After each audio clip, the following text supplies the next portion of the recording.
ममता बनर्जी की अगुवाई वाली तृणमूल कांग्रेस टूट के कगार पर है। अटकलें हैं कि पार्टी के दो फाड़ हो सकते हैं और करीब 60 विधायक ऋतव्रत बनर्जी को समर्थन देने की तैयारी कर रहे हैं। हालांकि इसे लेकर आधिकारिक रूप से कुछ नहीं कहा गया। संभावनाएं हैं कि बुधवार को विधायक एकजुट होकर पश्चिम बंगाल विधानसभा स्पीकर को समर्थन पत्र सौंप सकते हैं। अगर ऐसा होता है तो पार्टी 60 से 20 के गुट में बढ़ जाएगी और ममता बनर्जी गुट से विपक्ष का दर्जा भी छिन जाएगा। फरीदाबाद की सघन बस्ती नेहरू कॉलोनी में बड़ा बुलडोजर एक्शन आज सुबह शुरू हो गया। नगर निगम के दल बल के साथ अवैध निर्माण हटाने की कार्रवाई शुरू कर दी। 6 जेसीबी और एक बड़ी मशीन की मदद से इन मकानों को हटाया जा रहा है। उधर प्रभावित परिवारों ने पुनर्वास की मांग उठाते हुए कार्रवाई पर सवाल खड़े किए हैं। अधिकारी की ओर से अभी तक जानकारी नहीं दी गई है कुल कितने मकानों को तोड़ा जाएगा। देश के कई हिस्सों में मानसून आगे बढ़ने के लिए परिस्थितियां अनुकूल बनी हुई हैं। वहीं दूसरी ओर उत्तर मध्य पूर्वी भारत के राज्यों में अगले कुछ दिनों तक मौसम में बड़ा उलटफेर देखने को मिलेगा। मौसम विभाग ने दिल्ली, एनसीआर, उत्तर प्रदेश, हिमाचल और जम्मू कश्मीर समेत कई राज्यों के लिए आंधी तूफान, तेज हवाओं और ओलावृष्टि की चेतावनी जारी की है। इसके विपरीत बिहार में भीषण गर्मी और लू का प्रकोप झेलना पड़ सकता है।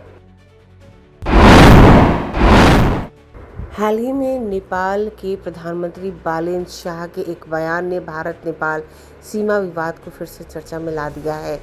नेपाल के पीएम ने दावा किया कि केवल भारत ने ही नहीं बल्कि नेपाल ने भी भारतीय जमीन पर कब्जा किया है।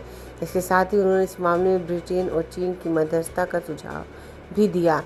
भारत के विदेश मंत्रालय ने इस पर कड़ी प्रतिक्रिया देते हुए किसी भी तृतीय पक्ष के हस्तक्षेप को पूरी तरह से खारिज कर दिया और विवाद की असल वजह गंडक नदी के बदलते बहाव को बताया।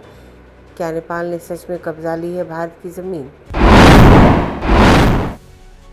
पिछले कुछ दिनों से केदारनाथ दर्शन को लेकर लोगों की भारी भरकम भीड़ को रोते बिलखते श्रद्धालुओं के आप बीते वाले वायरल वीडियो सामने आए। इसके बाद सीएम पुष्कर सिंह धामी ने बड़ा ऐलान किया है।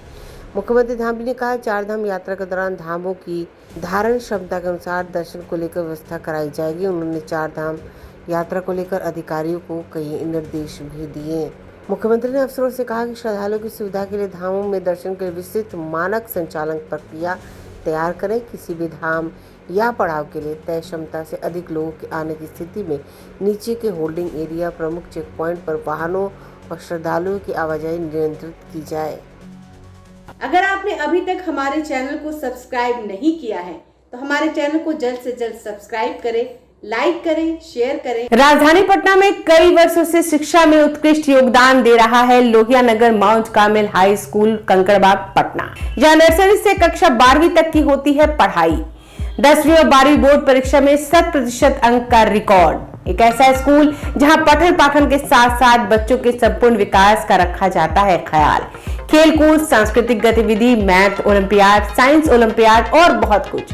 आज ही कराए नामांकन की प्रक्रिया जारी है। संपर्क करें DS/16 Gayatri Mandir road, housing board colony east, Indira Nagar, Kankarbagh, Lohia Nagar, Patna.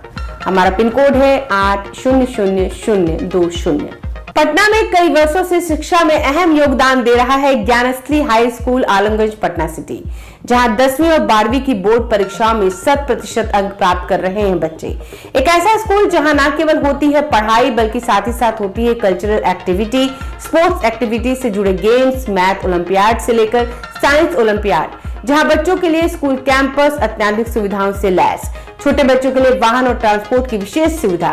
तो देर किस बात की, आज ही कराएं अपना नामांकन Gyansthali high school, Alamganj, Patna city में, जहां नामांकन की प्रक्रिया जारी है। संपर्क करें पुलिस चौकी, Alamganj main road, near Alamganj थाना, पटना, बिहार 800007।